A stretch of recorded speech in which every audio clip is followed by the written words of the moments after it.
Abbos aka oldiga kelganmiz. Xudo xolasa yana yangilik qildim deb chaqirgan.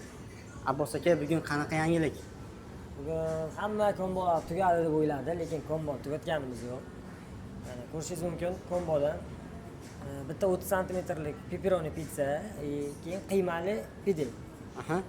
va 1,5 litrlik Pepsi qo'shib beramiz ularga. Bu mana shu uchalasi 110 ming so'm. Eski narxda esa 160 ming sotilgan. Ha, adilni olsa 160 ming bo'ladi. Kombo sifatida kombo xarid sifatida olsa 110 ming so'm qilyapmiz. Abbos nima deb o'ylaysiz? Mana shu komboyimiz 3 kishiga yetadimi? Bu 3 kishiga aniq yetadi. Chunki pizzamiz kattaligini qarang aka. Pizza ham normali katta. Если Pideni ham ta'mi o'zgacha, hali bunaqa ta'mli narsalar yo'q o'qitishda. Turetska, Turetska. 3 kishi o'tiradigan bo'lsa 1,5 litrlik pitsa, Pepsi, tak. Bu nima deyiladi? Bu qiymali pide.